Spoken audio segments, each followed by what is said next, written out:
ụka ọbụla akpara akpa na ọ bụ isi ka eji ekwe ya ọ na-abụ kwara oge ya o were aka ya darrrr onwe ya ya bụrụ na ị ga-echeta anyị gwara gị ya agba na o nwere ala ka o sikwa elekere 5 nke mgbede na anyị ga-awụcha ebe a maka ihe omume anyị bụ ije di na nwunye ọ kụọla n'elekere 5 Uchenna Clever Ọnụọha nwa gara mmanya zuziri nke ọma na nwaada nwoke ọcha Clara anyị awụchago amami na aghọta ịbịa nnọọ bịa mee ya ka o yi ife o wee bụrụ ya ọ na-abụ ekwe ekele ihu asaa kelee ọha na eze na-ege ntị nwaanyị ọma Igbo ndị ọma mgbede ọma na ole otu unu mere eji maka nọ n'ọfụma n'ogbo unu si agaziere unu ndewo o wee bụrụ ya ahụ na nke isi aṅụ m ọṅụ maka na oroma m hụrụ na nrọ bịara bịa daa o nwere ka ikuku si bịa lee oroma m bịa butuo ya ama m na aghọta gị na-aṅụzi m ọṅụ na-achị m ọchị aghọtaghị m o nweghị dị ka m si ghọta ma otu otu a ka ị dị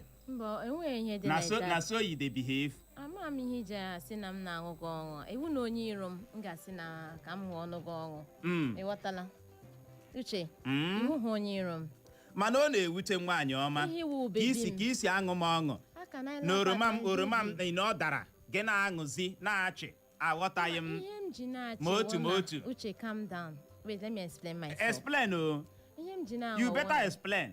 Wait now. You don't start. You don't start how? Ọ ga-aka mma na ibidoro mewe explain maka na aghọtaghị m ihe mere oroma m ji wee daa na nrọ gị chere chekwasara m gị chere chekwasara na-achị kpekpekpekpe ngafee gị na-akụkọ ọchị ngafee gị na-akụkọ ọchị Uche all for my peace of mind.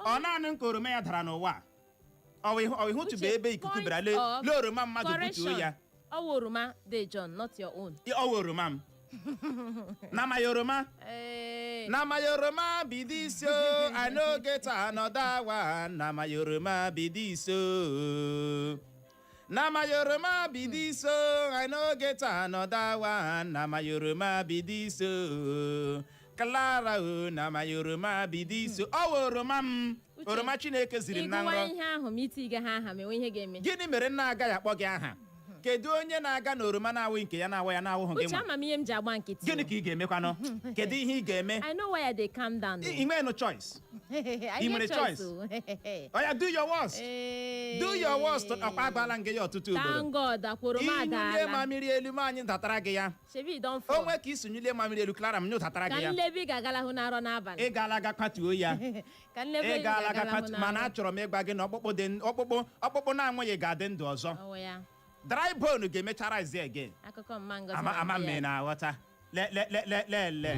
elega m eze kati ka ọ dị Igbo mụrụ nze mama ọzọ nọ manụ ka anyị si eme ya hụkwara na mgbede amụ na nwaada nwoke ọcha Clara onye eze mkpọgo onye ihe na ọchịchịrị onye ji awa oroma ọ na-akụghị anyị ga-abịa nnọọ jikọta aka ka ị gụrụbe nyọrọ gị ya bụ mamịrị nwoke na nke nwaanyị ka o wee nwee ike gbara gị ọfọfọ ya mere nwanne gị ahụ ikwu gị ahụghị gị ahụ na onye ahụ ị hụrụ n'anya bụ Uchenna Clever Ọnụọha nwa gara mmanya zuziri nke ọma ji asị gị aṅụ na ngwa maka na nke bụ nkwọ na-abịa anyị awụchago bụ na anyị awụchago maka ihe omume anyị bụ ije di na nwunye amami na ghọta na nke mgbede taa gee ntị anyị ga-eleba ya anya bụ ihe ndị kwesịrị ịhụta na ndụ nwoke ma ọ bụ na ndụ nwaanyị tupu gị ikweta na ị ga-alụ onye dị otu ahụ ama m na aghọta ihe ndị ị ga-ahụ na ndụ nwaanyị tupu gị ikweta na ị ga-eme gịnị ị ga-alụ onye ahụ ihe ndị ị ga-ahụ na ndụ nwoke gị ikwete na I go marry this person.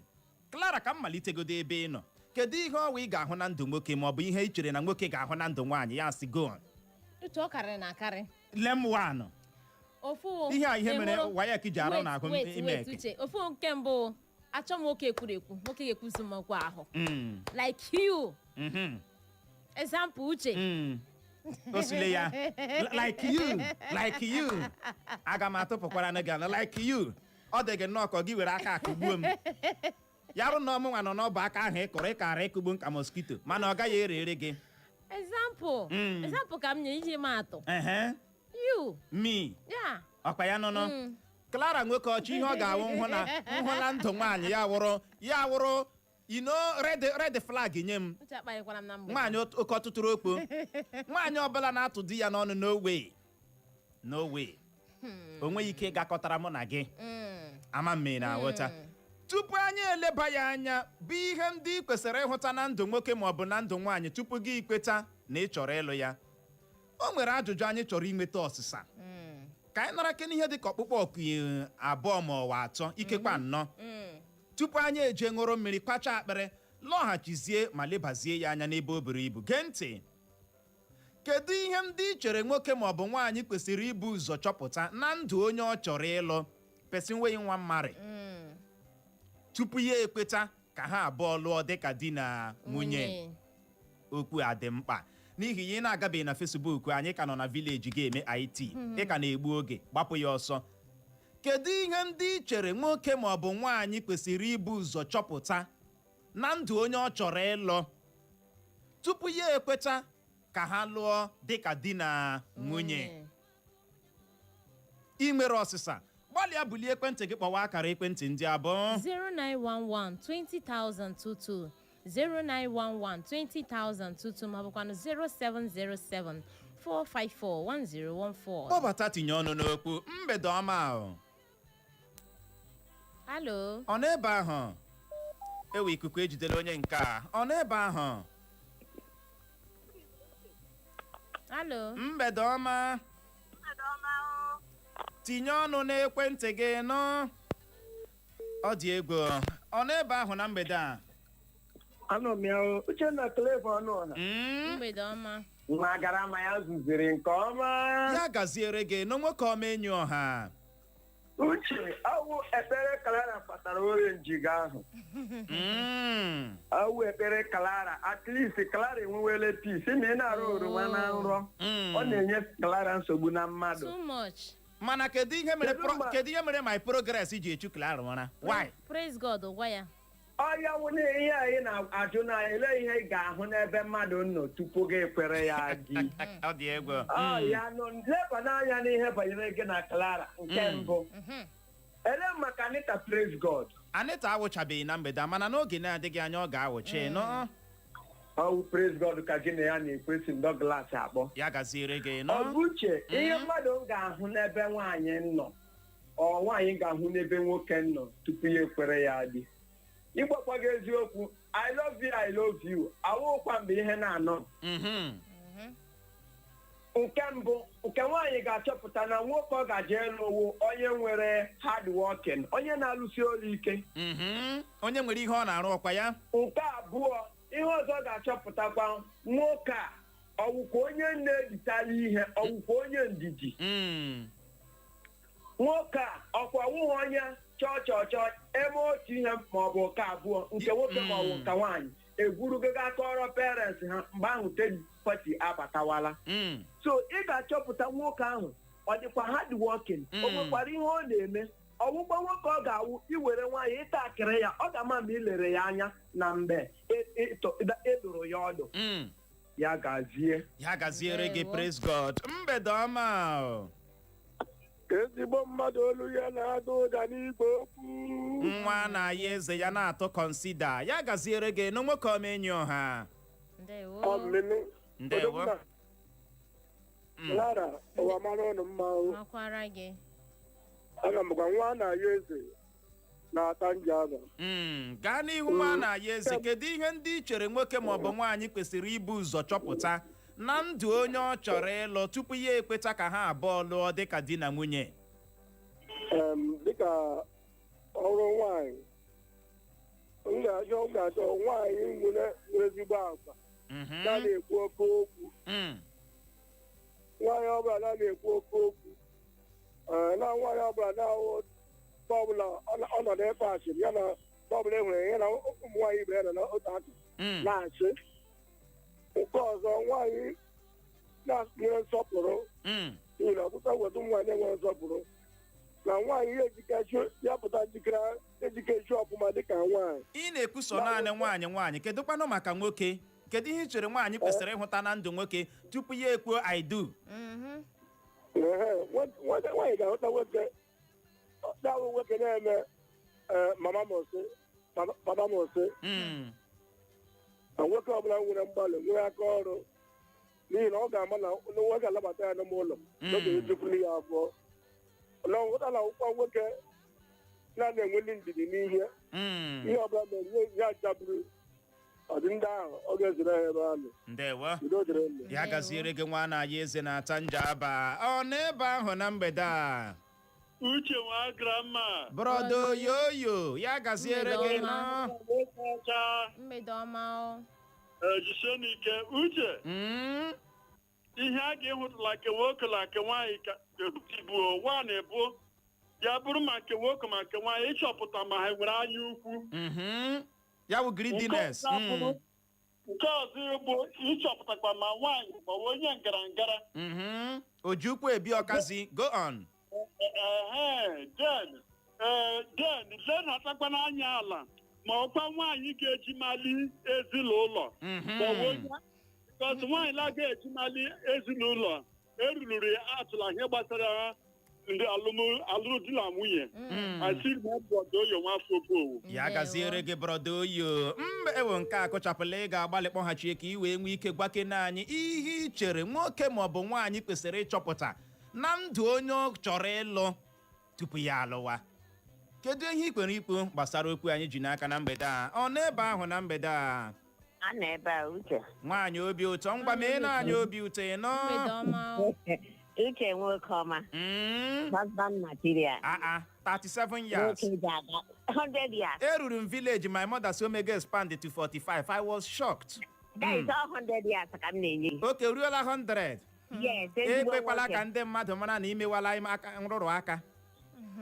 Ebeghị m rụrụ aka. Ihe m na-ekwu ihe m hụrụ. Ịma m a woman of God. Yes. Ị na-eme m obiọma. Ya. O nwere ihe m gwara gị ya dị imewere ihe ahụ. More grace to your able. Thank you so much. Clara nwaanyị ọma. Mgbede ọma nwaanyị Sọpụrụ Uche. Mee Uche ka obi na-adịghị ụtọ. Vaya, repeat ihe ya ka ọnụ ya. Mee ka obi ọma na-akpa Uche. Clara nwaanyị ọma ịkwado ezigbo nwaanyị. Ị na-respect di gị. Ezigbo nwaanyị with a little jealousy. Awụ ihe eji ka ụmụ nwaanyị ka nọ n'ahụ nwaanyị. Okay. So onwe ihe a ga-emekwana I do aha a ga-edu uriri ya. Yes, maka Uche nwanne m ị ga-azụcha Clara zọrọ ya onye ọzọ. Ị na-eyuze anya as a case study. Ị na-eyuze anya as a yardstick ka ọ gịnị nwaanyị obi ụtọ. Obi ụtọ ọ gịnị na mgbede a? Asị m na ị ga-azụcha Clara zọrọ ya onye ọzọ. Nwaanyị obi ụtọ. Kedu ihe mmadụ ga-ahụta na ndụ onye ọ chọrọ ịlụ ya agbapụ ya ọsọ? Ihe mmadụ ga-ahụta na ndụ onye ọzọ otu ụwa Clara ịzọọla Clara. Adị egwu. Ị ga-elụ ya. Ịzọọla ya. A na-ekpe gị na-aja eze. Achịghị ahụkwa m ọchị this evening. Chineke mekwara m ebere.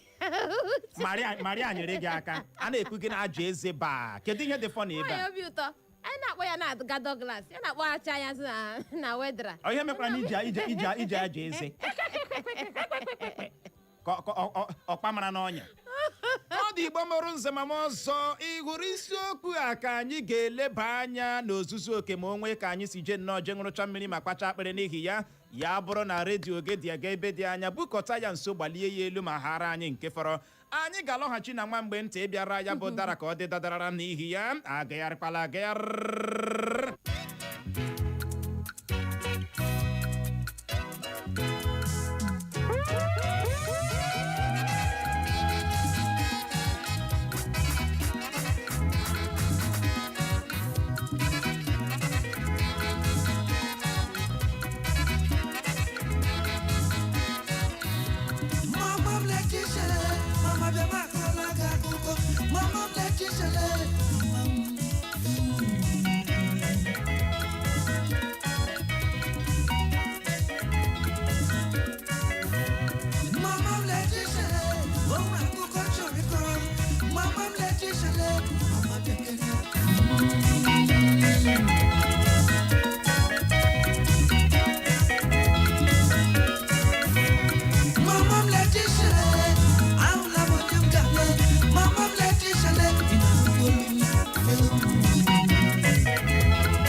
Arume nwetala baby yo. Arume nwetala baby yo. Arume nwetala baby yo. Kedu ihe wu nọ na this thing now? Clara, ị na just say provoke me no. Ana m aghọta. Ihe a ga-awụ the last time ị ga back him n'egwu. Abakela m ka ị hapụ ịbak igbu m. Don't worry, ka m na-agụ gị back ya m. Ile onye dị ka m si na agbụrụ warrior pụta ụwa. Gị na-awụ stiz m n'ala. Enwetala baby yo. Enwetala baby yo. Yo tila ahụ ya ọzọ. Shida ha kofu na nke ahụ ka ya hụ. Ị na-ekofu na gịnị? Ịwụ hanga. Gị na-ekofu. Asị gị ya. Arume enwetala baby yo. Arume enwetala baby yo. Arume enwe. Mgbe ahụ m kụziri arụ gị jizie. Ekwuru otu ugbu a ma complain wa. Ị ga-pay yi na attention. Ahụ mgbakasị oge ekpe gị pay ya attention. Ka kanopi ikpu n'isi oge ekpe gị concentrate ya. Akwa kanopi sita m ya wekwa ihe. Oge ekpe gị concentrate ya. Gị na-akọ. Arume enwetala nwa baby. Amami na nweta. Echetakwala m otu ụbọchị ọnwa. One day like that yo. Mgbe ndị nọ small. Ọnwa na-eti. Ma agawasị ka m gachute mmiri. Ebe! Lo and behold. Adugo agara nnọọ. Ma ahụ ya sa daha fa na saide. So teela ahụ sọrọ gị edekwa ya. Ya sa anọ m ya o. N'ọkwa m nwa onye dị skas. Star! M nwa ke. Mgbe ahụ m villager. Onye ime obodo ka m nwụọ. Amami na wọta. Asị ya na ide na adọta ekwela m bidoro na crush ebe nọ. Ya sa eme inere m he. Mana mgbe ụfọdụ nhụkwana ya na m emecha nnọọ ka enwere m interest but si ya hapụcha nọ ma na love the silent na ghọta ka a na-ekwula ka a na-akala masị ya chenye ihe ka m hinyere gị mmiri ma pọmpụwa mmiri ahụ pọmpụcha ya buliere ya ajugo bukwasa ya adugo n'isi Clara kemgbe esi ahụ mụ na ya ebidokwa conversation na-aga nnọọ na-aga ọfụma ana m ashari ana kọgara gị my love story ihe my love story ka m na-akọrọ gị the conversation are as smooth as egwu gbatakwara n'uche wee egwu Bright Chimezie Arụma nwetala nwa bebi yo Arụma enwetala nwa bebi yo Arụma enwetala o nweziri ihe mere mgbe ahụ for close to 3 weeks nna aga asị ka m gachuo mmiri na pump mgbe ọbụla m gara ya I know the see Adugo mgbe ọbụla m gara na m ahụ Adugo so gịnị mebido mewe mkpagharị sasị ọnkụlụ ya akpọrọla ya mebe n'olu dị ha mebe n'olu dị ha agbaga gị ihe mere eme gị na-akọ ma a na-eji olu nla ekwu aka akụkọ love a na-eji olu nla aka akọ ọkacha ebe break up ebe ahụ anaghị eji olu nla akọ ya ọha dị voice wee bụrụ ya ọ dị Igbo mụrụ nze ma ọzọ anyị alọghachiela ịbịara ya bụ ụdara ka ọ dị dadara n'ihi ya mgbatọzie ntị gị n'ala ka ị nụrụ ikoro ndanda ihe ndị ị kwesịrị ịhụta na ndụ nwoke maọbụ na ndụ nwaanyị tupu gị ikweta na ị chọrọ ịlụ ya. Lọvụ na-egbukwala gị, ị na-afọlụkwala na lọvụ. Ị hụrụ ihe ndị anyị ga-arụtụ aka na mgbede a? Ọ dị ezigbo mkpa na ị bịara mee nnyocha na ndụ onye ahụ ị na-achọ ịdakpuga na lọvụ ya. Adị ama maka echi asị ọwa ihe I do, mana ndụ mana ọṅụ I do, mana nrịa mana mkparị I do, ama m na nghọta, mana ọgaranya mana ogbenye I do. Ị hụrụ ihe ndị anyị ga-arụtụ aka na mgbede a? Ị ga-eme nnyocha mee gịnị gbasara ya. Nke mbụ wee bụrụ gbalịa chọpụta ma nwoke dị otu a maọbụ nwaanyị dị otu a ọ hụrụ gị n'anya. I get why? Nka na uche o, a sị gị na mmadụ na-eme n'ọyị mekwa onye ọyị ọ ga-awụ echi gị mara na onye ọbụla dapụtagodo nya ịghọtala. You know? You can go in for it. Mara ma onye gị na ya na-eme ihe ị lọvụrụ ya ya nwa ọ lọvụrụ gịnị ọ lọvụrụ gị nwa. Uche, enwekwara m ike ịlọvụ mmadụ onye ahụ agaghị alọvụ nwekwara ike gị lọvụ onye ahụ onye ahụ agaghị alọvụ gị. ike ịhụ na ya ka gị marakwa ma ọ balansịkwara abalansị Very important o. ka ọ hapụ ịdị one sided. Very very important. Gị mara kene ma onye gị na ya na-eme ihe lọvụ ahụ ọ dịkwa ebe ahụ dịka isi lọvụọ ya ọ lọvụrụ gị nwa. Ọ bụ onye test ya by 8 nke ụtụtụ ya reply ya gị 3 nke ehihie.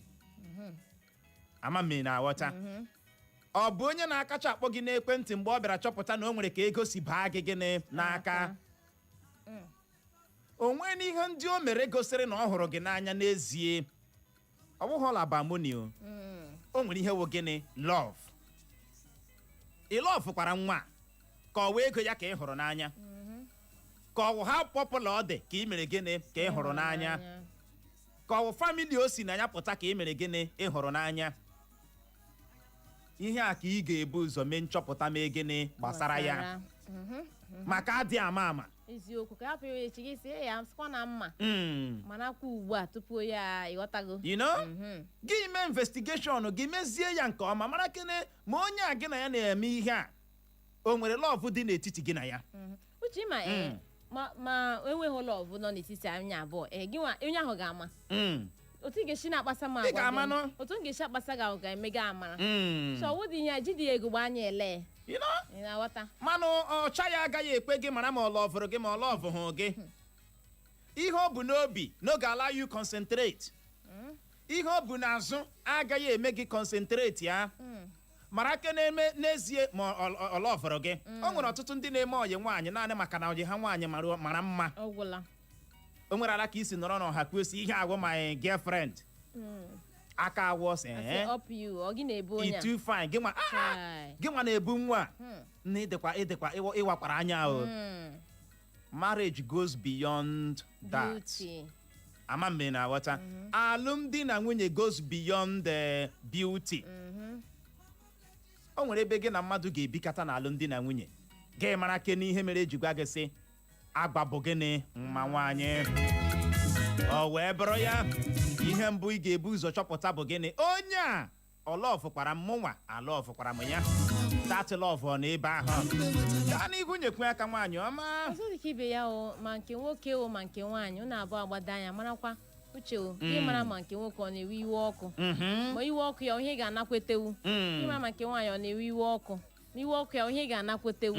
Uche nobody is perfect. Ị na-aghọta anyị niile nwechara ebe anyị riri mpe mana ihe mere n'ụwa na gị gbada anyị hụrụ ka iwe ọkụ ahụ mara ma iwe ọkụ ya ọ na-ewefe ya ewefe. Ọ na-ewefe ya ewefe. Nwere ndị iwe ọkụ nga ka a hapụ ịkụgbu gị na marriage ahụ.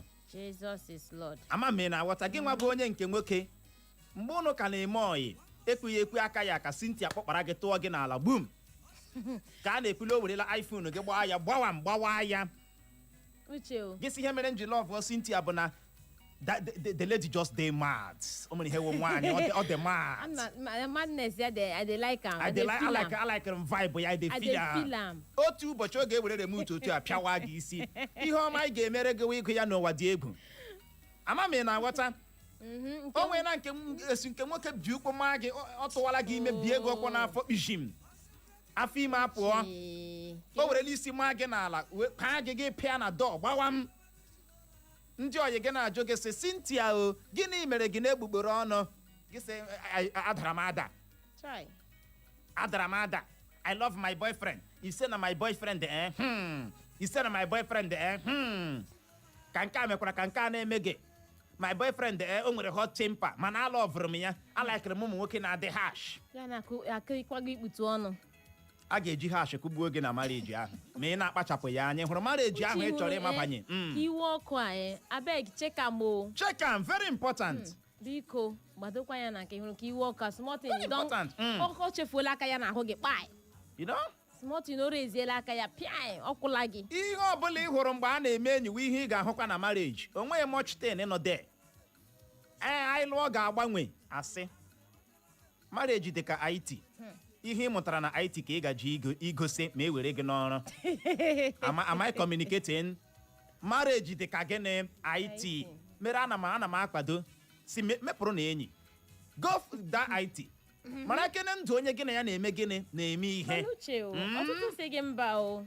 na-emekwala enyi emekwala for what gaa ghọta dudu kedu ihe mere a na-agaghị eme enyi mara kene ka onye gị na ya na-eme ihe ọkụ kpachim gị banye dum gị mara ma o nwere matụ ọdọ mara ma o nwere bọdị ọdọ ụmụ ihe ndị ka ị ga-achọpụta mara kene ma ọ bụ onye nke na-asụ ụdịrị ụmụ nwoke ndị a na-asụ mbọsa in 37 days gị mara kene onye gị na ya na-aja asị gịnị onye nwaanyị na onye nwoke dị mma mana ị ga-eme gịnị ị ga-agbado anya ọ IT ka anọ na ya you need to know him him too kwesịkwara ịma gị nwa ka ị ga-esi lụ onye na-amaghị ndụ ya marriage ọwa ije otu dị ọwa ije abalị dị amasị ọwụ ngwugwu mana e nwere ihe ndị ị ga-achọpụta tutu ga-atọwa ngwugwu ahụ gị tọwa ngwugwu ahụ ka ihe si kwuru ugbu a na Naịjirịa na-atọ dị ngwugwu tupu alụwa ị ga-atọcha ngwugwu a mara kedụ ihe nọ ya n'ime tọcha ngwugwu ikekwe tinyegodi evidence chokuru tupu ị lụwa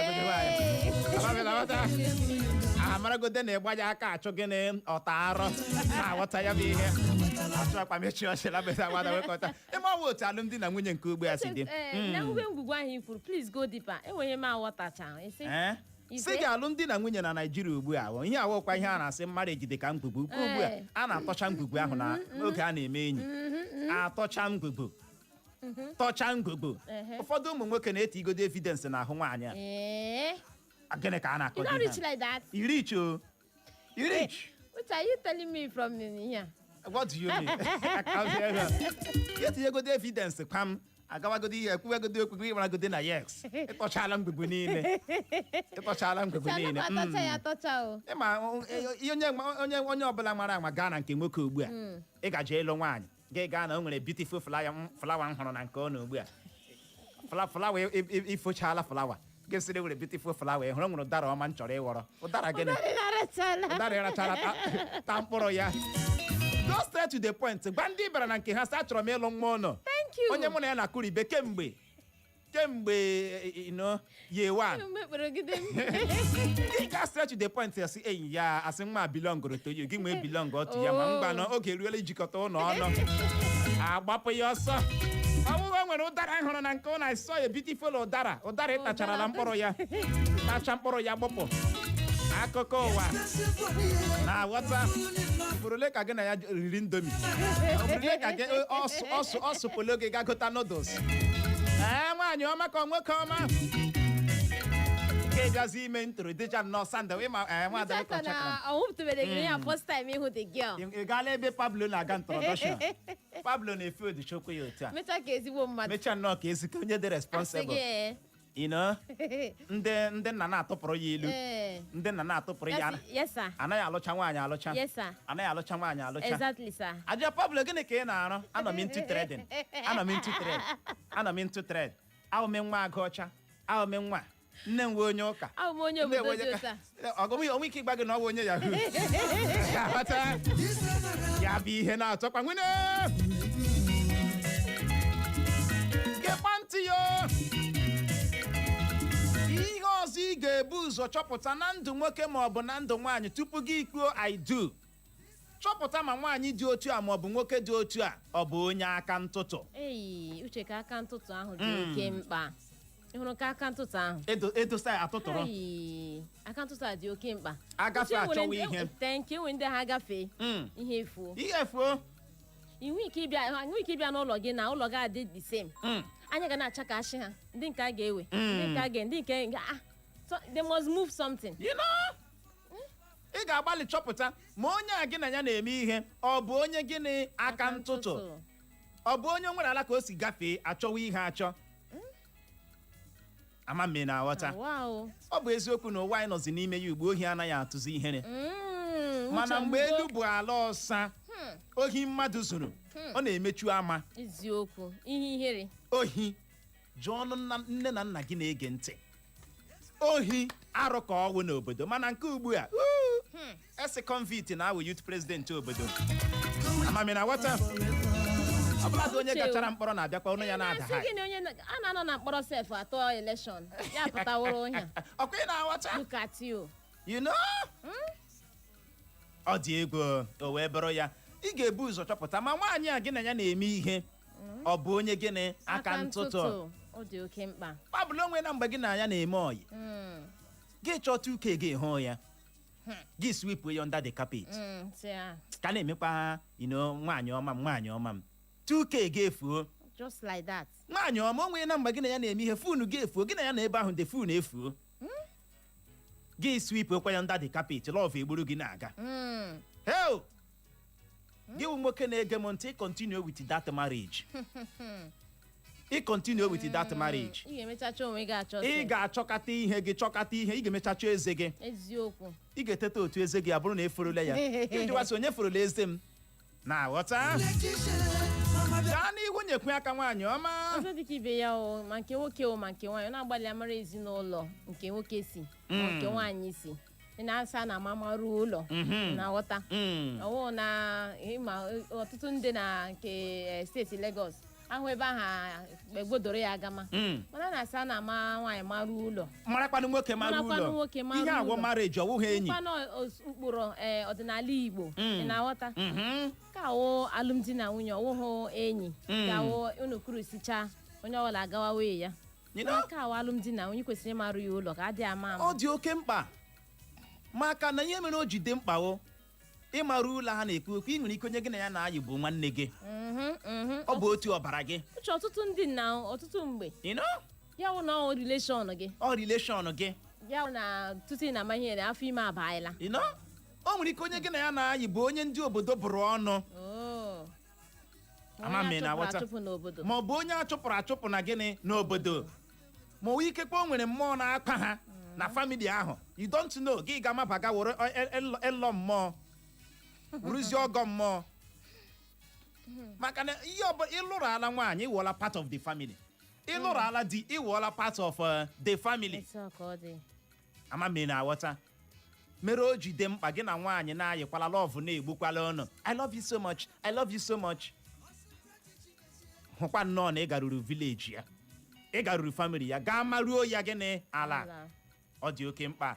Ọzọ dị ka ibe ya wee bụrụ gbalịa chọpụta ma nwaanyị dị otu a maọbụ nwoke dị otu a o ji atụ egwu Chineke ma ọ bụkwa na onye ọgọ mmụọ.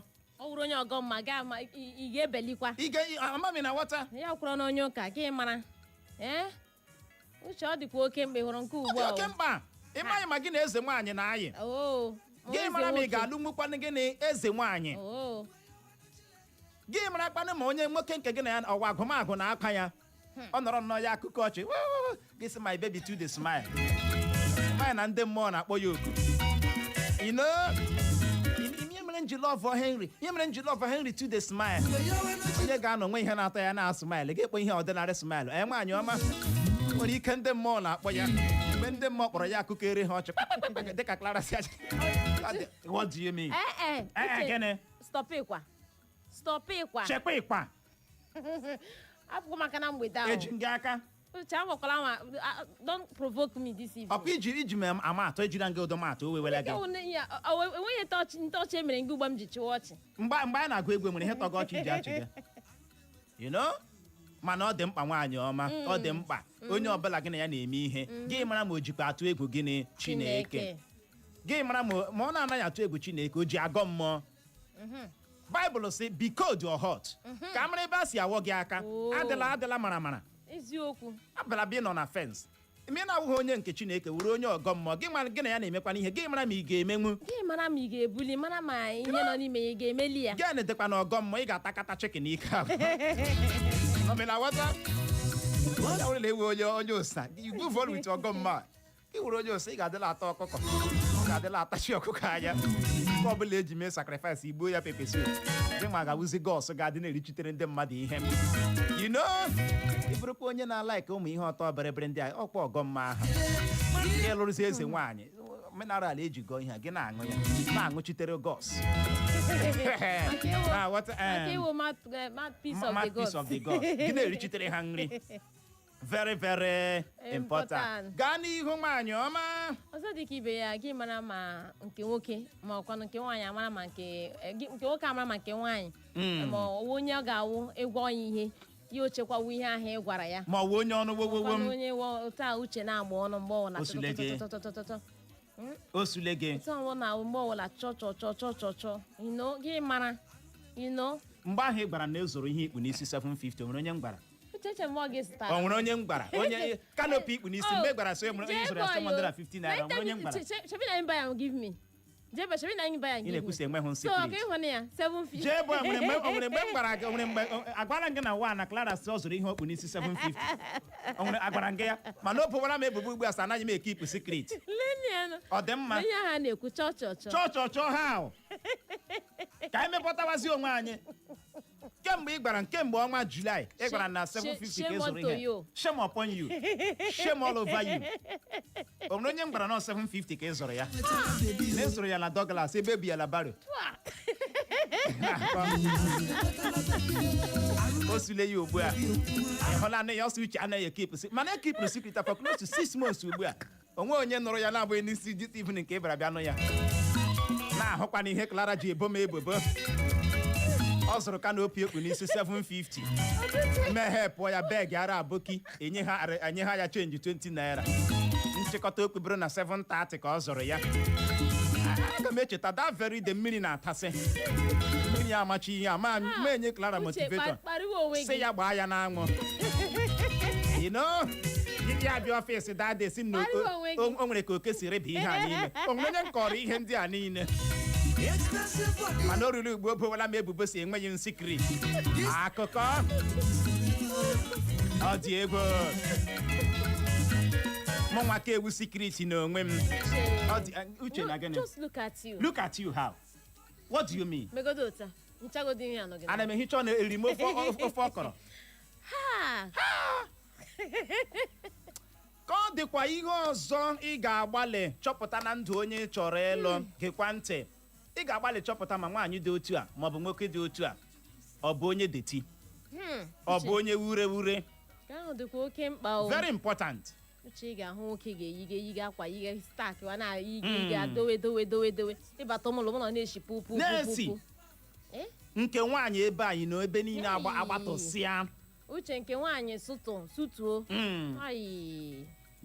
ewelie mkpa bụ otu a iji ebido gyration ọnụ ụmụrụ ndị nke ọnụ ha na-ala alọ gị na onye ọnụ na-ala alọ na ọ na n'akụkụ onye ọnụ ya na-alọ ka ọgbọnọ ọ na-ekwu okwu otu a gị hụ asụ dị ya n'ọnụ na-eme uvu ka ama m ịhụ n'ebe a na-epule ya egwu na ọdio mark ya na-eme otu ghọta ihe ahụ ihe gaje ịlụ o mepe ọnụ na-ekwu ya na-ala otu a kpekpekpe na-ala otu a ka m ji n'ọyị ọ dị egwu ka anyị na-ekwu mara ma o nwere ihe anyị ga-ekute I love her so much noodles ị nyekwara ya ego jee zụọ ya esicha ya sapụọra gị ite wọ akpa ime ọsọ bịa na nke gị ọ ka nọ na betrum gị kemgbe ọnwa Jenụwarị ruo ugbu a akpa daledi ka nọdị akpa ime ya ka nọdị ebe niile na-esi ihe awụ signal na nwaanyị adịghị dị coordinated nwaanyị adịghị neat and that's it ịlụbatakwanụ ya efere ga-anọ n'ime sink 12 months nsogbu ụnụ mụwazie nwa ọkwa napkin nwatakịrị ga-anọ na ihe ya Clara ọ karịrị akarị mana ka anyị dobere ya ebe anyị kene ndị mmadụ ohere ịkpọbata tinye ọnụ n'okwu. Ya bụrụ na ị chọrọ ịkpọbata tinye ọnụ n'okwu a, gee ntị lee ajụjụ ị ga-asa. Kedu ihe ndị ị chere nwoke maọbụ nwaanyị kwesịrị ibu ụzọ chọpụta na ndụ onye ọ chọrọ ịlụ tupu ya ekweta ka ha lụọ dị ka di na nwunye? Ya bụrụ na ị nwere ọsịsa, bulie ekwentị gị kpọwa akara ekwentị ndị a bụ 0911 20022 0911 20022 maọbụkwa 0707 454 1014 0707 454 1014 maọbụ gị gaa na Facebook. Anyị garuo na Facebook gị saachị ya maka Eco FM, kliki ekiriwe anyị live. Gị nwekwana ike zibata ozi gị na ya bụ isiokwu anyị ji n'aka na mgbede a. Ọ n'ebe ahụ ị ka nọ ya? Ewe ikuku ejidela onye nke a. Ọ gịnị na-eme? Gbalịa kpọghachie ka ị wee nwee ike tinye gị n'ọnụ n'okwu. Na Facebook anyị n'ozi nke a si n'aka Ugonna Wisdom, ọsị mgbede ọma Uche na Clara na osi Abia steeti ezibata ozi ya na anyị gaa n'ihu n'ọrụ anyị na-arụ, ọ na-aga ọrụ anyị ọfọ. Izu ụka ọma, ya gaziere gị nụ Ugonna. Ndewo. Mgbede ọma. Ele Uche na Clara, ihe ọma. Ndewo. Ọma. Aha m Disandat, echi m agbala akpọga. Disandat. Ndewo. Ọ dị egwu. Gaa n'ihu Disandat. Dat and this kwanụ. Ọchọtiri. Ndewo. Ihe m chọrọ iti gị ọnụ, m na-ekwutecha na abọtụ ka otu kefe ọnụ nwoke na nwaanyị chọrọ ịlụ ga-abụ ụzọ gaa ụlọ ọgwụ gata eti eti ọbara ha ọmakọrọ ya lụkọta na amụ ịmụ SS. Ọ karịrị akarị. Ọkwa genotype ọkwa ya? Ọ kacha mkpa ha ga-ete ya. Ndewo. Ifo mmadụ amụma SS nga bịa mụdishi ụmụ ụlọ. Ndewo. Ndewo. Ya gaziere Clara, nwoke a omedina ihe o kwuru. Omedina ya. Ịma anyị bịara si oge agaala ka anyị gbubiri ya. Ọtụtụ ihe anyị kwesịrị ịbịa ahịa. Anyị kapchọkwara ya mana ị gbalịala m egene rụtụ ya aka. Mgbede ọma. Mgbede ọma, Uche nwa grandma zụrụ ọfụma. Ya Clara gaziere onye gị. zọkpọga. Ndewo. Ndewo. Ị ka nọ ya? Ka Ifeanyị Okwu JP, redio general nke Chimodo Bogo ha jere ma lokal gọọmenti na-akpọ. Ya gaziere gị nọ. Ya, anyị gwa gị eziokwu, ihe onu kwuru na mgbede a ọnwa ezigbo okwu kwesịrị inye ndụmọdụ a ga-enye na-etolite echọrọ ịlụ di na nwaanyị. Nwoke ọbụla anyị mara enweghị ndị chọọchị anyị na-akpọ kọtip. Nwoke ọbụla gị na ya nọ onweghị eziokwu n'ọnụ ya. Ọ gwa gị na ya na-achọ eje Owere na-ahụ onye ọha ji ụmụnwaanyị ya gwa gị na a na-eje Owere gị jee ebe ma gaa hụ ya ma ndị chi ebe ma gwa gị na ha hụrụ onye rịkpa na ebe ma were azụ ọ gwa gị na ọ na-eje Owere gị mara na onye ahụ awụghị ya gị na akwụmokwu hia ọ ga-akọla gị na nna ya nwee hafọpụ Owere onye chọrọ ịlụ ga-alụọ na nna ya onwe hafọpụ Owere paakị gọvanọ onye kpa Ụzọdịmma anyị asọsọ ọsọ ya ka ọ bụrụ gọvanọ ụdịrị onye ahụ gbakwa ọsọ ma a na onwe eziokwu di emega ya n'oge dịka di ụlọ a ga-ebinwu bikọs ya dị ihe ọ ga na-eme ka onye ise ọpụti anyị ndebe ụlọ anyị na-akpọ ya ịta atụtụ ọnụ niile ọ na-eme ka onye ise gbalụ onye ahụ ọsọ ya bịakwa na nwaanyị ọbụla gị na ya so ihe dị ya mkpa onye chọbụrụ elu m na mbụ ọ promis na a ga-azụla m moto chọbụrụ elu m ọ sị na a ga-akpọdo m obodo oyibo na a ga-enye m ka na-azụ ahịa na-eje China na-alọta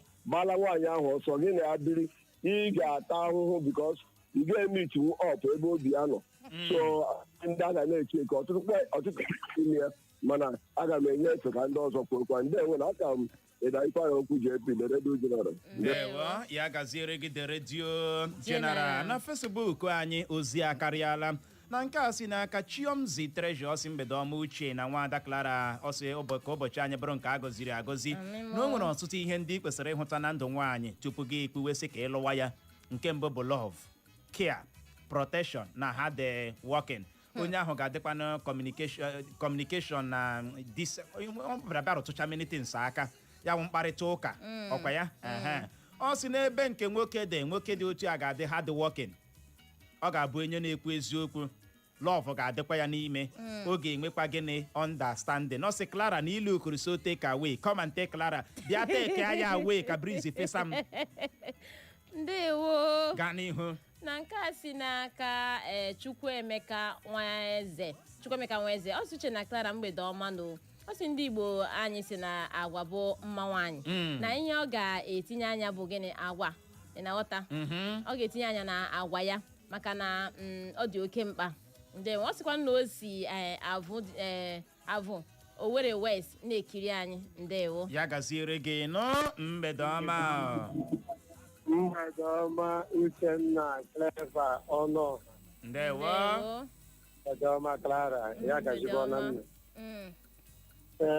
Uchenna Clever onye ahụ unu ekwutecha ndị ọzọ kwuru ekwutechakwala ebe ọzọ m chọrọ ịgbakwunyewo onye ka ekwuru eziokwu ịhụrụ ma nwoke ma nwaanyị mgbe ọbụla unu kwuru okwu ịlụ chọpụta ma after love ma ke nwoke na-ekwu eziokwu ke nwaanyị na-ekwu eziokwu ịhụrụ marriage ọbụla eziokwu na-anụ ha na-enwe trọst na ya ịnụ n'ọchị gị gwa onye ahụ dị na-aba ibile ọ ga-emezi gị gwa onye achọpụta igwe okwu ya na-asọset gadị mgbe ọbụla ọ sọset na gị gị ma na nsogbu agara na famili ya nke ọzọ gị hụrụkwanụ nwoke chọpụta ma nwaanyị na-alụ ma o nwere high test ma ihe ọ na-ejighị onye ọ na-enwe ahụ ma ọ na-aga ya ihe di ya na-agaghị akpatafu ma ọ na-aga ya nwaanyị chọm ya hụ nwaanyị ji ezoro ke ihe ha agụm ya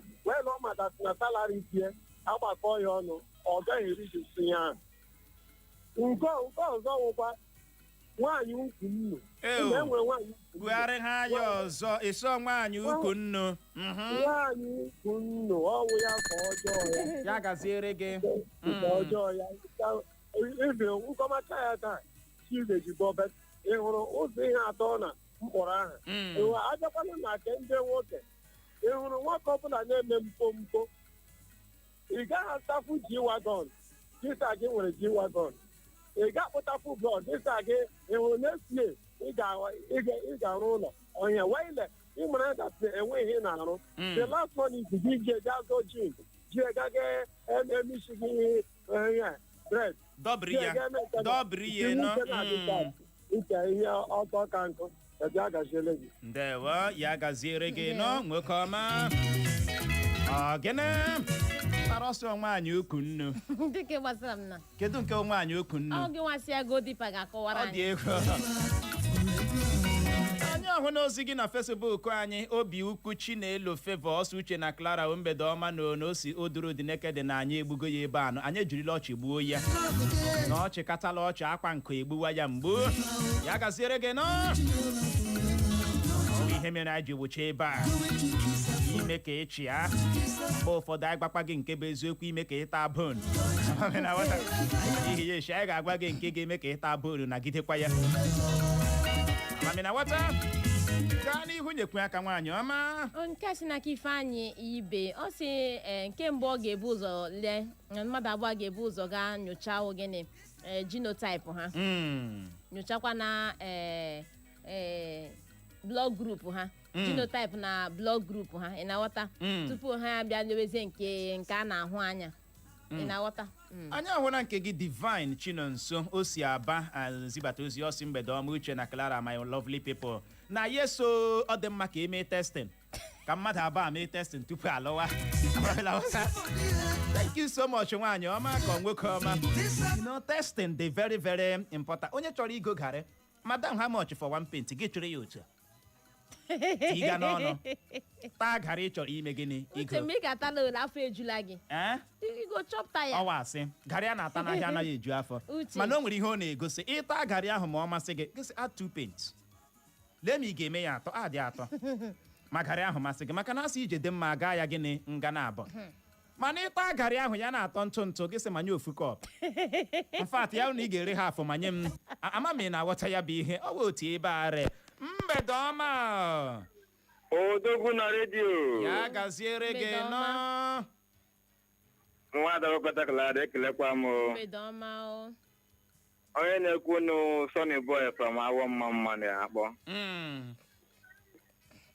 odogwu na redio okwu nụ dị na mgbede ọ mara mma ndewo ọ bụ ihe kwesịrị ka anyị na-amụta na ụlọ mgbasa ozi ụnụ na-agbalị asị m aka ụnụ uju nbisie ike ya gazie ọ dị mma na onye ọbụla chọrọ ije alụ di na nwaanyị kwesịrị ịnwale mmadụ onye ọ chọrọ ijekwu ma ọkwa onye ọ ga-emeli dịka nnudu si n'ụta ka onye iwe ọkụ adị nke ọzọkwa na nwoke nke onye kpọrọ bifo mụnwa onye a okwutechagwele nwaanyị ukwu nnu adị nwaanyị ọnụ gbamgbam adị nwaanyị na-adị deti ihe a na-eme sọmsọmafọ ụmụ nwaanyị ndị nọ ugbu a na-adị aza alụ di ya ọtara ị ga-ekwudo otu nwunye gị kwụ 100 ọwụ na oluzie ndị na nwaanyị gịnị ka ọ ga-awụzi ya ọ ga-awụzi fire to fire so ọ na-adị mmadụ na bifo mmadụ aba mareji obu ụzọ wetu anya ala yọọ Chineke si Chineke ya nye onye mara obi ya ala kpọọ ebe m si dị anya Ndewo. Ya gaziere gị n'onwekọ ọma. Anya ahụ n'ozi gị na Facebook anyị ọpara Vincent Chima ọsị Uche na Clara mgbede ọma na kedu ka anyị mere oke aha gị wụ The Great Godseed si ihi agwazibata ozi gị isi hụrụ ọtụtụ ụmụ nwoke na ụmụ nwaanyị ugbu a ọ bụ ndị alụrụ n'akụkụ ụzọ ọ mara eji emere ugbu a mara eji akụkụ ụzọ hei hụkwara nwaanyị gbafere ugbu a si bak na ahụ heo nwaanyị chịkọ onye nke nwaanyị gbafee isi da guy wey we just pass na si bịa na hell I don dey drip already a ga-agbanye gị drip amami na aghọta onye hụtọrọ n'ụzọ nothing ihutibe ebe o kwuru okwu gị kọrọshịa Uche ịma ihe na-agba m anyagharị na ụfọdụ ọtụtụ ndị mmadụ ugbu a akwa kpuchiri ihe ịhụ mmadụ gị chee ịhụ ha gị chee ma ị hụrụ ọhịa kọda display yie gị mara ke n'ihe a na-akọ eyi gaa n'ihu nye aka nwaanyị ọma na nke a si n'aka iwu nze Uchenna Uche ọwa ogbo gị ọsị Uche na Clara nke ọzọ dị oke mkpawo ịma ma nwoke ahụ ma nke nwaanyị ma ọwụ ndị achụpụrụ achụpụ n'obodo ma ọ bụ ndị achụpụ n'obodo very important very very important ọ dị oke mkpa mgbede ọma Uche nwa grandma. brodo yo Clara. mgbede ọma o Uche. Lee mark here today. That day, that beautiful day, that happy day. Abu chairman ga-burukwa MC. Yes. Mama beautiful day ọ gaala. Mama beautiful day ọ gaala. Also, some game where the floor that the Abu chairman MC. Yes. Ya akwala la beautiful day agaala ogile eche. Ọ gaala o. Adaga be ho suriri gila Clara lobo. Ndewo. Thank you. Uchele. Yes. Ihe kwugela abala dị very very much important. Another one wụkwa ịchọpụta ma ezinụlọ onye agha shi ma ha na-abụ ndị lenwe isi mgbaka. Then chọpụtakwa ịhụnanị bata nwee echi ma ọ nọla ezi aha ị gị nọla family 80 years 20 years abụọ ọgaranya bala ha nna ya nọ 80 years gaa chọpụta ma ụdị ihe aha because warriors ọ na-egbu obodo ọ na-ebutekwa ihe ize ndụ ga dọsta ma ihe yahoo ma ọlụla ezinụlọ ahụ ga-ejikwa anya gị aka gị soro onwe gị because enwere ike werekwe gị mezuo. Then another one abụrụ ịchọpụta ma ọwụkwa onye ga-ahụ ndị ọgọ ya la anya ma nke nwoke ma nke nwaanyị. I still remember Odoyo Nwafọ Obowo. Ndewo ya gaziere gị Odoyo na-adịghị agbanwe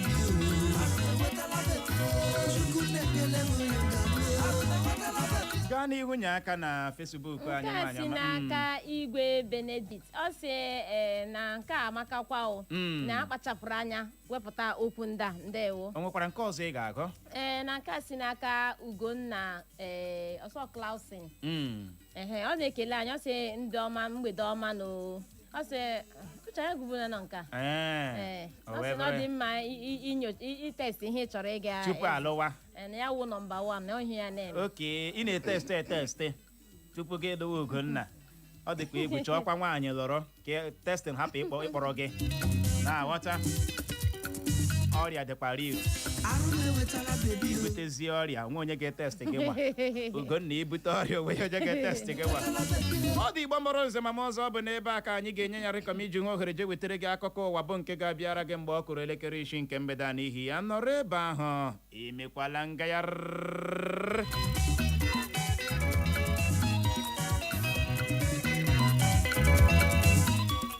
Echo FM. Echo FM 100.7, the fresh news people.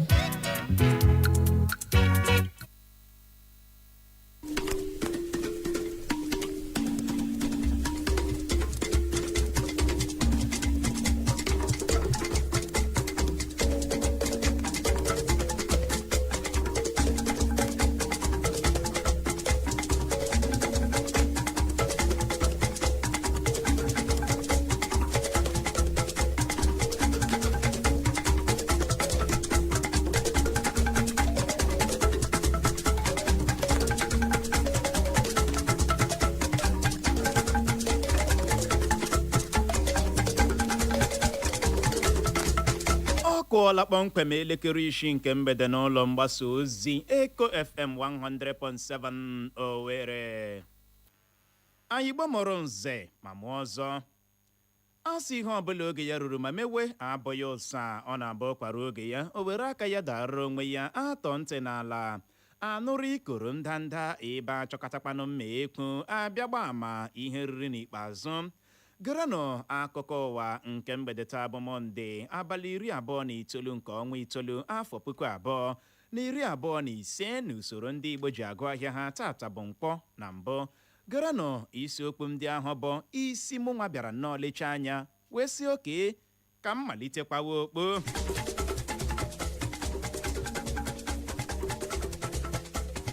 Na mgbede taa onwe ka isi tọrọ m ya bụ ntị gị ahụ n'ala ka uche ị ga-anụrụ na gọọmenti steeti Delta achụọla ọtụtụ ndị ọrụ ahụike na steeti ahụ maka ịna ndị bịara maka ọgwụgwọ n'ụlọ ọgwụ dị na steeti ahụ ego. Ị ga-anụrụkwa n'otu jikọtara ndị dọkịta ahụike n'ala anyị enye n'ọchịchị etiti mbirimambi ụbọchị imezu ihe ndị ha gwara ha. Ị ga-enwekwa ohere nụrụ na NFF emeela ka ọha na eze mara bọọlụ enyi na enyi ndị Super Eagles ala anyị ga-agba na mkpado maka amamaka iko AFCON na mba Morocco. Ngwanụ tọrọ m ya bụ ntị gị ahụ n'ala ka ute ka ị nwee ike nụrụzie ka ya bụ akụkọ ndị a na ndị ọzọ ga-esi ada n'ọnụ m na mgbede taa. Onye ga-anụ olu ya bụ mụ nwa n'onwe m Uchenna Clever Ọnụọha.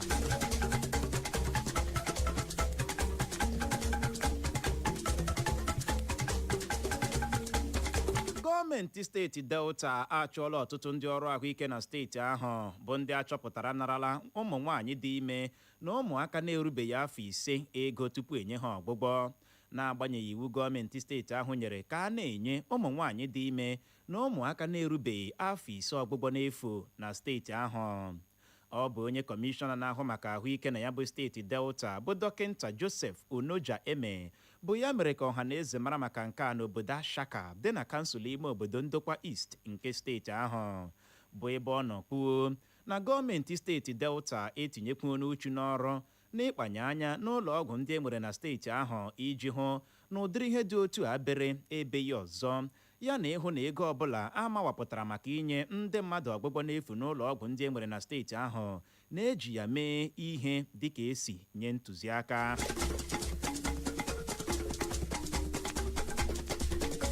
Onye kọmishọna ndị uwe ojii steeti Imo bụ CP Aboki Danjuma adọọla ndị uwe ojii steeti Imo aka na ntị gbasara inyocha ekwentị ndị mmadụ n'ụzọ iwu na-akwadoghị tinyere iji anya ike anapụ ndị mmadụ ego amaja ndị mmadụ nakwa imetọ ọtụtụ ugbururu ndị mmadụ ọkacha ndị ntorobịa.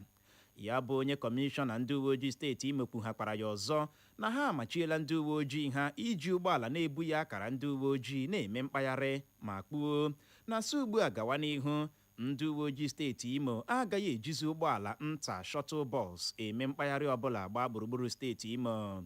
Ya bụ onye kọmishọna ndị uwe ojii steeti Imo gakwara n'ihu masị ọha na eze obi ike na mkpesa ọbụla ha nyere gbasara nke a ga-abụ nke ha ga-eme nnyocha tọrọ atọ gbasara ya ma hụ na ha nwụchiri onye uwe ojii ma ọ bụ ndị uwe ojii kpara ya bụ arụ ma nye ha ntaramahụhụ so ya.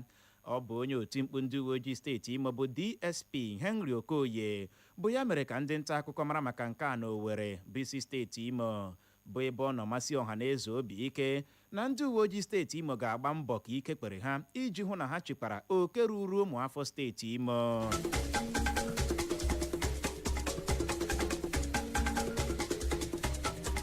Gọvanọ steeti Bauchi bụ Bala Mohammed achụọla onye kọmishọna na-ahụ maka ụmụ nwaanyị na steeti ahụ bụ Hajiya Zainab Babatako.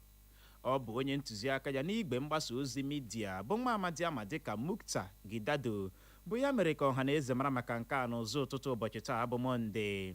Nke a na-abịa dịka otu kọmishọn na steeti ahụ ama dịka Bauchi State Civil Service Commission kwụsịchara mmadụ abụọ ji ọkwa dị elu na gọọmenti steeti ahụ ọrụ maka ịganye aka n'ime nrụrụ aka. Ka ọ dị, ya bụ gọvanọ steeti Bauchi bụ Bala Mohammed ekeleala onye kọmishọna ọ kwụsịtụrụ ọrụ maka ọrụ ọ rụrụ na steeti ahụ ma gọrọ ya ọfọma gbasara ihe ọbụla ọ ga-aganye aka ime ha n'ọdịnihu.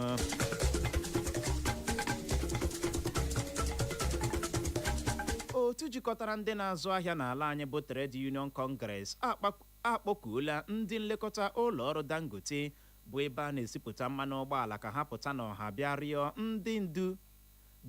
ndị otu ha karịrị 800 over 800 ha kwụsịtụrụ ọrụ mgbaghara n'ihi esemokwu dị n'etiti ha abụọ. Dịka ọ na-ekwu okwu n'otu ihe omume onyonyo TV n'ụbọchị taa bụ Mọnde, onye ode akwụkwọ ya bụ otu jikọtara ndị na-azụ ahịa n'ala anyị bụ TUC bụ nwa amadi ama dịka Nuhu Toro kwuru na ya bụ ụlọ ọrụ Dangote mere ihe megidere oke ruru ndị ọrụ ahụ ha chụrụ n'ọrụ, bụkwa n'ihe mere o ji dị mkpa na ha pụtara n'ọha bịarịọ ọha mgbaghara. Ya bụ okwu a onye ode akwụkwọ otu jikọtara ndị na-azụ ahịa n'ala anyị kwuru na-abịa dịka otu jikọtara nnukwu ndị ọrụ mmanụ ụgbọala n'ala anyị bụ Pengasan gachara mfanye aka n'ụkwụ zuru ọha ọnụ bụ nke mere eji kpọchie ọtụtụ ụlọ ọrụ na-ekesa mmanụ ụgbọala n'ala anyị.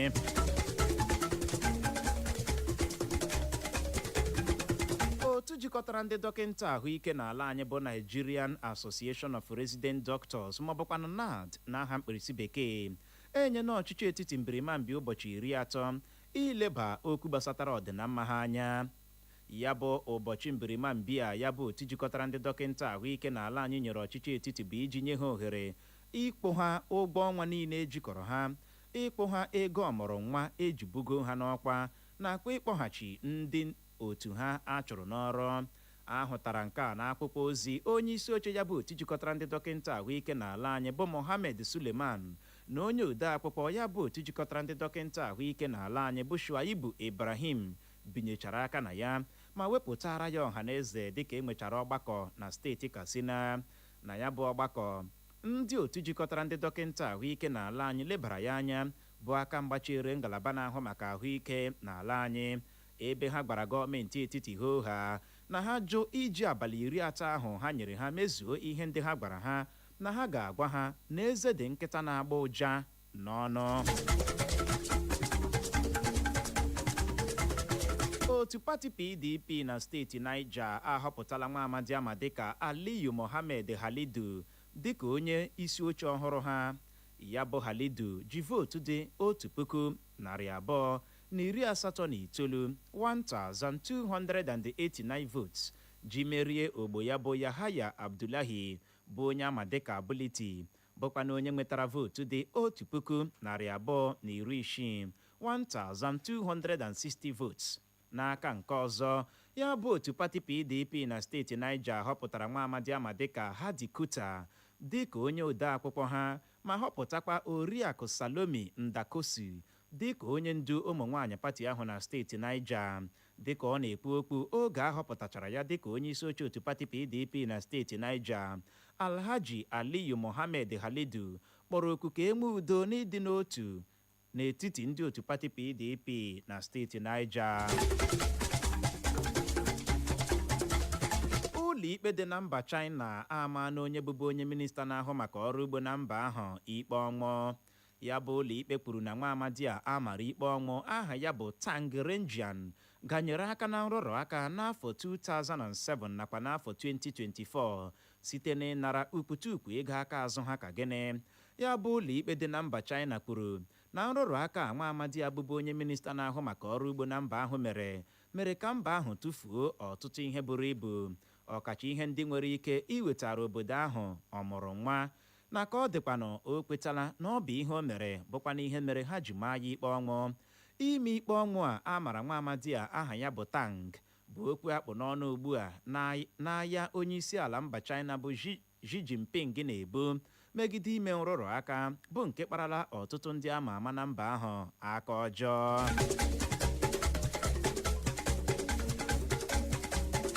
otu na-ahazi egwuregwu bọọlụ n'ala anyị bụ NFF anọrọla n'ụbọchị taa bụ Mọnde mee ka ọha na eze mara na ndị Super Eagles ala anyị na mba Venezuela na Colombia ga-achịpụ ya na amamaka enyi na enyi n'ọnwa Nọvemba na-abịa abịa. Amamaka bọọlụ abụọ ka NFF kwuru na ọ bụ na mba Amerịka ka a ga-anọ agba ya. NFF gara n'ihu mee ka ọha na eze mara na ndị Super Eagles ala anyị na mba Venezuela ga-anọ n'ama egwuregwu Shell Stadium dị na Houston, Texas mara mbina abụọ nke bụ oke kpọmkwem n'abalị 14 nke ọnwa Nọvemba na-abịa abịa bụ amamaka egwuregwu bọọlụ ha ga-akụ ma ọ kụọ elekere mbụ nke abalị ụbọchị ahụ. Ya bụrụ ma ha na mba Venezuela chịpụchaa ya, ha na mba Colombia ga-anọzi n'ụbọchị Tuzdee bụ abalị 18 nke ọnwa Nọvemba ahụ na-abịa abịa kpọmkwem n'ama egwuregwu Citi Field Stadium dị na Flushing Meadows, New York sọrịta mpi ma mara ebuli abụọ nke ga-akpa ibe ya aga ahịa. Ka ọ dị, ndị Super Eagles ala anyị ga-eji amamaka egwuregwu bọọlụ abụọ a mee nkwado maka amamaka iko AFCON ga-ebiri ọkụ na mba Morocco n'ọnwa Disemba na-abịa abịa. Igbo mụrụ nze ma mụọ ọzọ o zochaala ma gbachaa asị ọkazi anaghị eju akpa amachie ya ọnụ. Ọ gwụla na ya bụ akụkọ ụwa na nke mgbede taa, mana tupu m achịkọba ya geghachikwa na isiokwu ndị ahụ bụ ahụ ya ebule ma sị hapụ ili dike. Ya bụrụ na ị geziri ntị nke ọma na mgbede a, ị ga-anụrụ mgbe m wetara gị akụkọ kwuru na gọọmenti steeti Delta achọọla ọtụtụ ndị ọrụ ahụike na steeti ahụ maka ịna ndị bịara ọgbụgbọ n'ụlọ ọgwụ dị na steeti ahụ ego. Emekwara nke nọrọ n'otu jikọtara ndị dọkịta ahụike n'ala anyị enye n'ọchịchị etiti mbirimambi ụbọchị imezu ihe ndị ha gwara ha. Emekwara nke ịghọtakwa na NFF emeela ka ọha na eze mara bọọlụ enyi na enyi ndị Super Eagles ala anyị ga-agba na nkwado maka amamaka iko AFCON na mba Morocco. N'aha Benjamin Joseph bụ onye chịkọbara akụkọ a, ka mụ onwe m bụ Uchenna Clever Ọnụọha bụ onye si n'olu ndị ngere mee ka ịghọta ya n'asụsụ Igbo ji asị nọrọ ebe ahụ ime na ngagharị n'oge na-adịghị anya anyị ga-alọghachi ịbịara ya bụ dara ka ọ dị dadarara n'ihi ya agagharịkwala agagharị. Echo FM 100.7 The Fresh News People.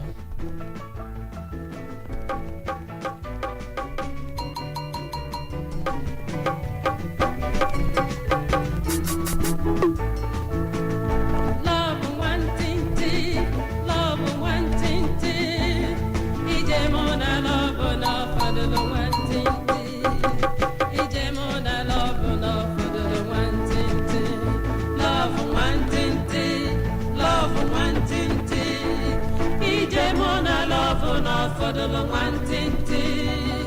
Ijemona love na fadala wantinti.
Igbo mụrụ nze ma mụ ọzọ asị ọta mkpebido fichawa ọnụ gị mara na afọ ejuwele ya ebe ọkụ nyụrụ sị wụsara ya ọwa ọ bụ n'ebe a ka anyị ga-achịkọlata ya na nnọkọ anyị na gị na nke mgbede taa wee bụrụ ya nwaada nwoke ọcha Clara kedu ka obi dị gị? Obi na-atụ m ọ na-adị m ọ na-emega m pọlị na o nwekwara ihe ị mụtara na mgbede a? Amụtara m na mmadụ na nwoke chọọ chọọ chọọ ọ bụ ihe ị mụtara? Ihe m mụtara bụ na jealousy ga-ekpeme jealousy dawan ga-ekpeme onye ahụrụ taa ka ahụ ya echi ụbọchị nta ka achịwa na Owerre nchi nọrọ ebe ahụ o nwere onye ọbịa anyị na ya ga-anọrọ ime o jiri nkeji 25 gacha elekere isi nke mgbede n'ihi ya agagharịkwala agagharị ọ dị n'obi m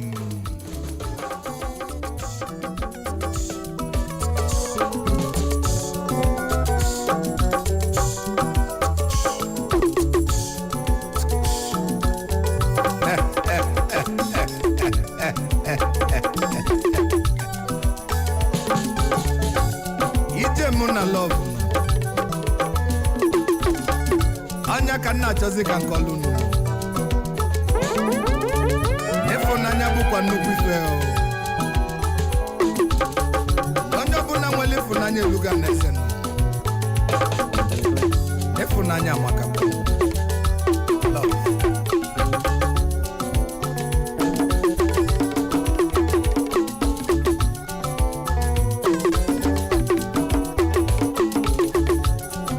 ije mụ na love o ije mụ na love mụ n'enu ụwa love ebonu Are you serious? Are you serious?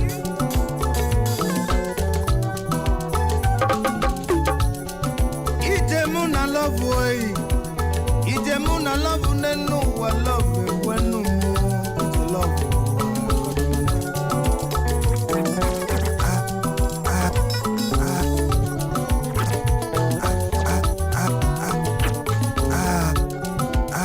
n'obi mụ bịa kene o bịa o love bịa o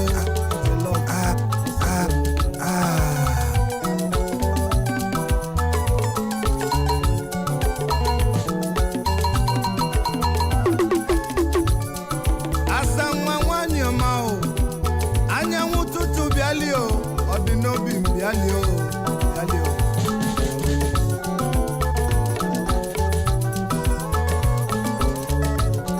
ogolimalobidie o ogolimalobidie n'enu ụwa dịzie ka ọjọbụ wee jide die o love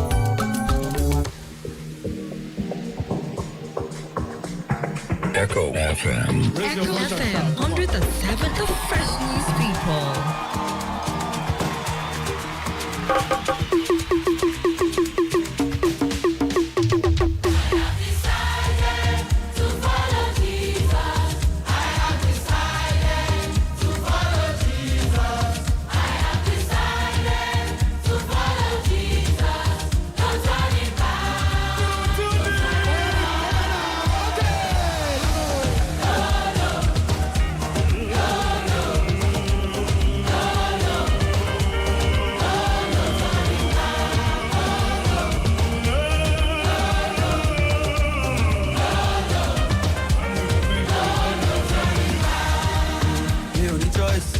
I go na road, they say I don't know road. Every me mom, now in they move me, they lead me, they go. On God, mine is made up. Of course, no going back. Non-stop, on 240. Then she gone, oh damn it, road. I'm steady, revving, Monte throttle. Got eyes on the front, eyes on the front. Echo FM. Echo FM 100.7 The Fresh News People.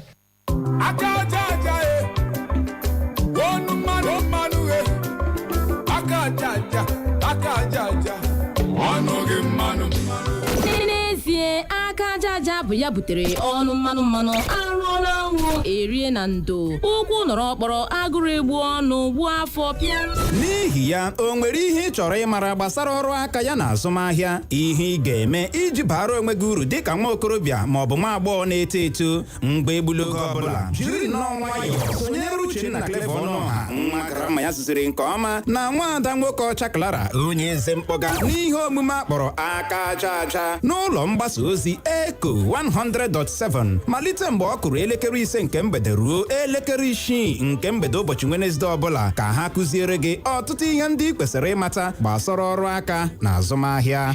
Cheta, onye a na-agbaghị agaghị amata, onye rụọ orie, n'ihi ya agbajọkwala ihe omume a. aka aja aja bụ ya butere ọnụ mmanụ mmanụ n'elu ụwa alụsịa na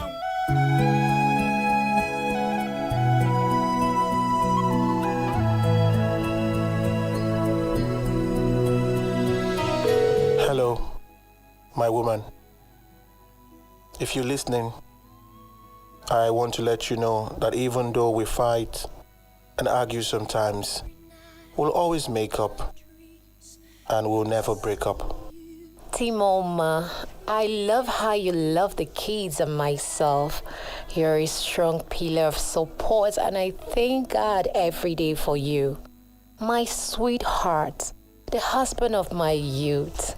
I love you always. And forever. So help me God. So help me God. Spark a life and strengthen your bond. Tune into 2us1 on Heart Echoes every Wednesday at 8 p.m. only on Echo 100.7 FM.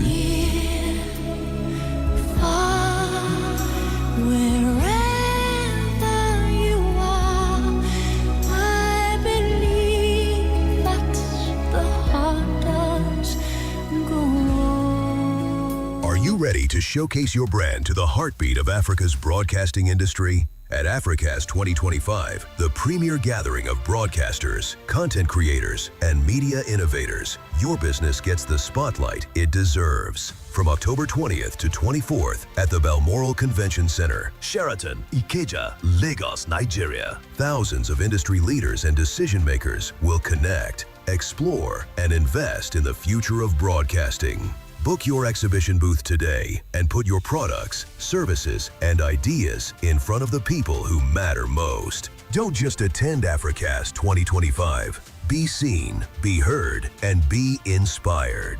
Visit www.africastexpo.com or email info@nbc.gov.ng to secure your registration now. NBC, your right to quality broadcasting.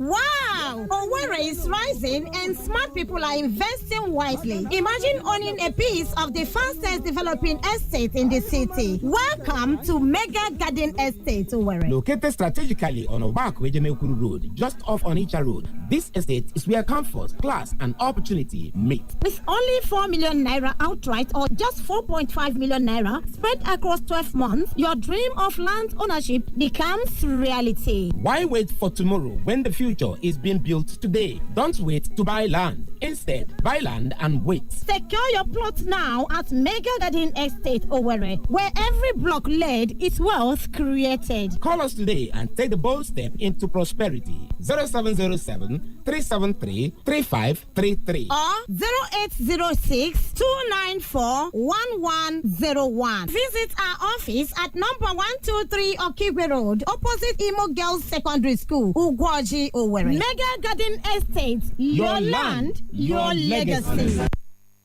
Echo FM.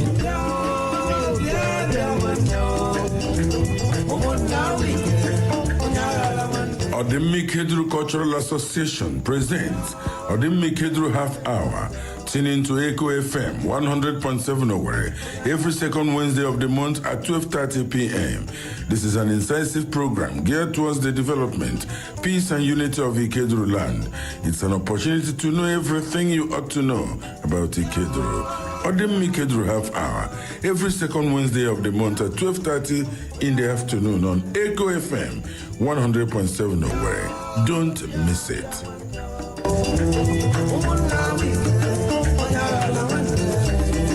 Echo FM. Ana m ekele Chukwu n'ihi na ọ hụrụ m n'anya. Ana m ekele Chukwu n'ihi na ọ gọziri. Mgbe m na-awagharị igwe ọ zara ekele. Chi m ziri m ụzọ, mgbe m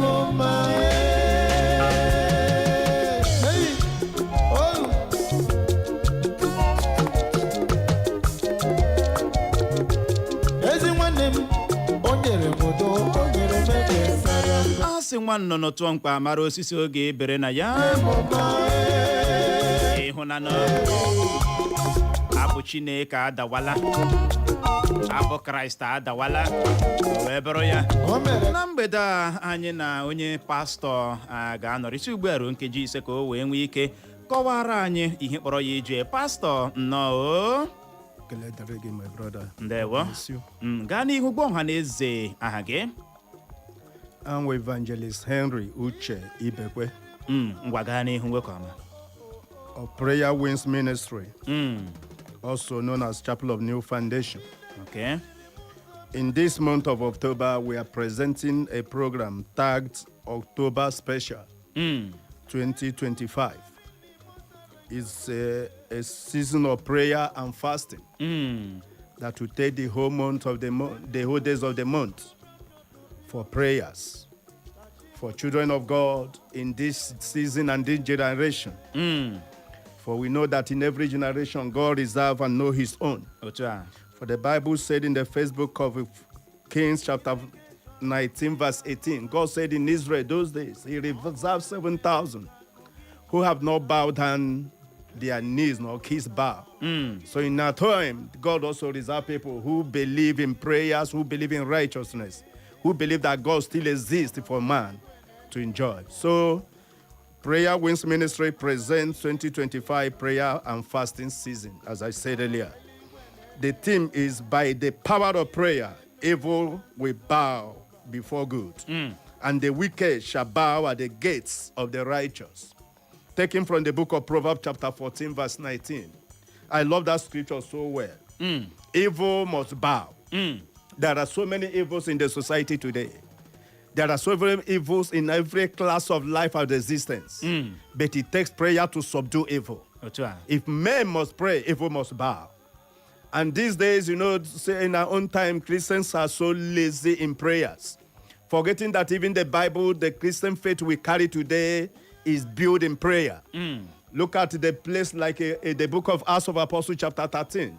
The Bible said in the church in Antioch, there were prophets, there were teachers, there were men of God of that season.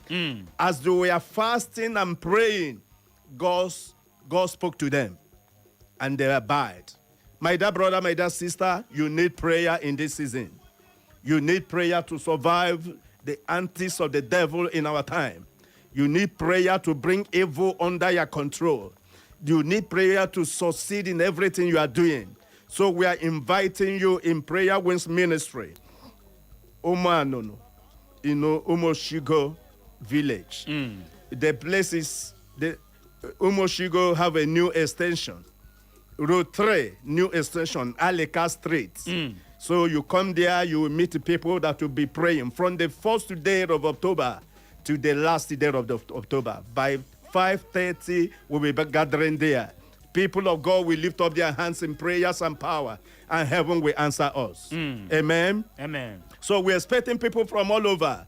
People from Umoshigo themselves. We are invited. Every man, every woman, come. Something is happening in your place, in your domain. Come and join the children of God and lift up the hands of prayers, and evil must bow in the name of Jesus Christ. Amen. Though the people from Umegu, where I'm living, everybody's invited. Come and join us and pray. The people from Umokum, people from Omakro, all over Umanono, you are invited. Men and women, big and small. People from the other side of Obrinze, you are invited. People from Barracks, you are invited. People from Abu Junction, you are invited. People from estates, Redemption Estate, Heartland Estate, Iwanyang Estate, all over that exists. Please come over. Let us pray. Evil must bow. You know, in this season, God is waiting for men to lift up their voice in prayer. Please, anywhere you're coming from, even from Futo's Assist, even from Barracks, from Mami, all over, there is every road leading to Umoshigo New Extension, road number 3.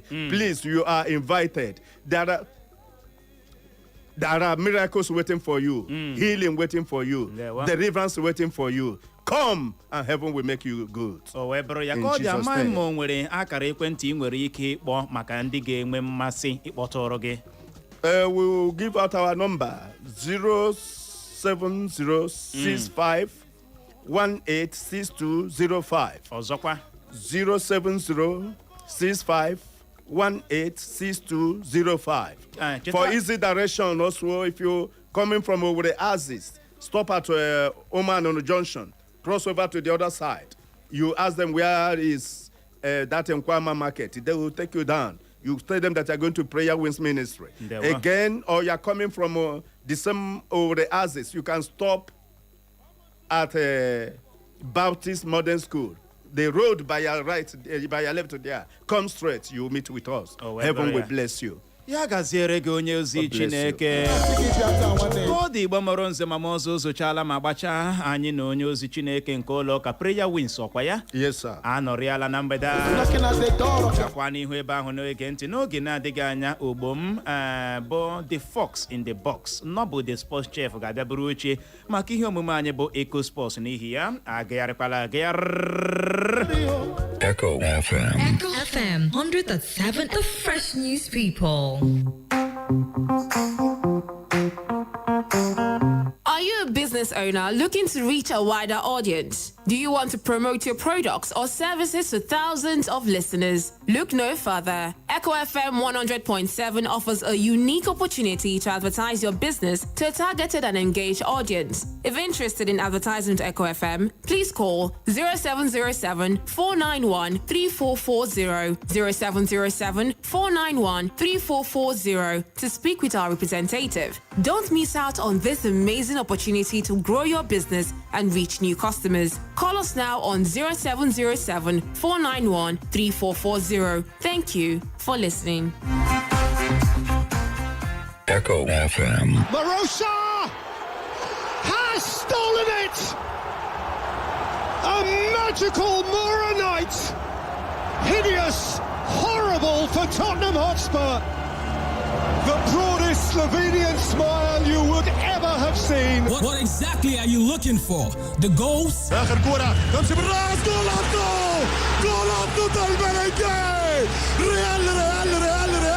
The miss? The knockouts? Transfer? Talk about the bad apples. Rate United's transfer window so far. But if you don't sort that keeper out in the midfield, we are screwed for the season. The VAR decision? As Cassetti leads on him. Penalty! That is a massive decision. What a huge decision given by Michael Oliver. The glory or the upset. Empires are built and taken down. Everyone is always on a mission. Now you sabi waiting carry come outside. It's a season-defining call, nothing short of that. Tune into Echo FM 100.7 every weekday, 6:30 p.m. to 7:30 p.m. for Echo Sports. Echo Sports. And final score on Saturday at 4 p.m. to 6 p.m. with the sports chef Noble for fresh updates in football, basketball, tennis, athletics, and all interesting developments in the ever scintillating world of sports. Once there is an echo, we are there on cue. Oh my goodness, you cannot write the script for this, Rob. This is unbelievable stuff. Look at the faces that Rob.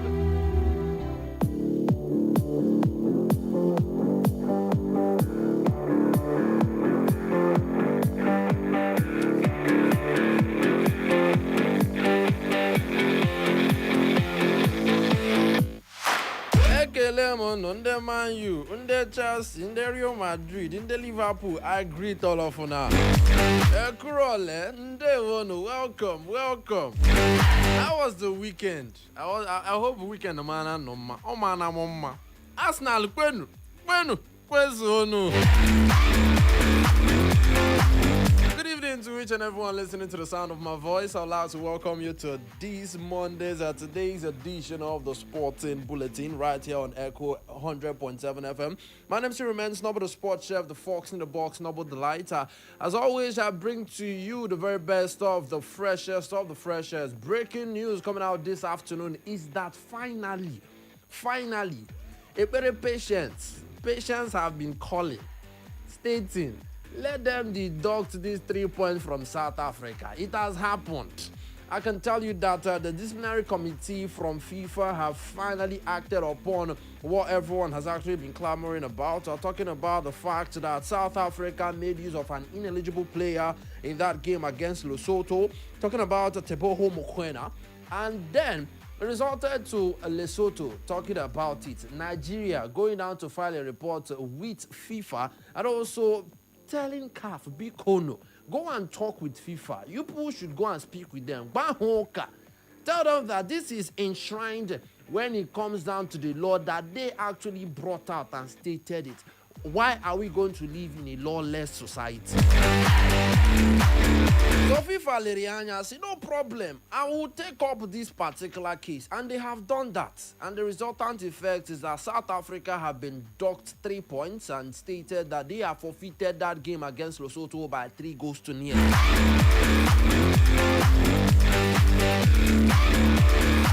So if you go down to our Facebook page, you can actually see how we have put out the way things stands going down to Group C of the CAF African, going down to the CAF World Cup qualifying stages. I can tell you that right now, Benin Republic, they are rejoicing. Ghana is rejoicing. Look at it. I left Nigeria and I am flourishing. So right now, Benin Republic are at the top of Group C with 14 points, same on points with South Africa, and Nigeria on third position with 11 points, same with Rwanda, 11 points. Lesotho in 5th spot, Zimbabwe in 6 points with 9 points and 4 points respectively. That is how things stand in Group C, as Nigeria is looking at winning their remaining 2 matches. So going down to the way things stand, Nigeria will play, they will go on to play Benin Republic and Rwanda. Yes, going down to the way things stand, talking about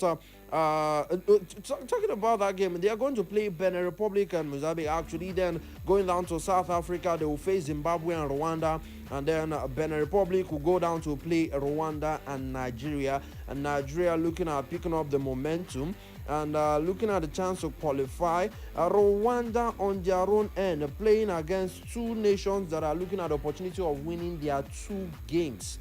They're on the same points with Nigeria, and much has not really been clamored about the fact that Rwanda can actually sneak up and take up that spot from Nigeria. But what can Nigeria do? What can the Super Eagles of Nigeria do going down to remaining 2 games as things have changed? The tides have actually turned against South Africa. I really don't know what will be happening in the South African footballing headquarters right now, talking about that particular scenario where there will be a lot of backlash when it comes down to the backroom staff for the South African footballing, senior footballing cadre. Going down to, you are supposed to have a noted test regarding the players that have been booked, going down to yellow cards, red cards, and also talking about the eligibility of players going into competitive matches. That is why you have a backroom staff. So definitely a lot would have been spoken about regarding this particular scenario since it was mentioned. From the very first day it was mentioned. Match assessment, going down to players update when it comes down to cards received. What are you doing? What is your job right there as part of the backroom staff for the South African Footballing Association?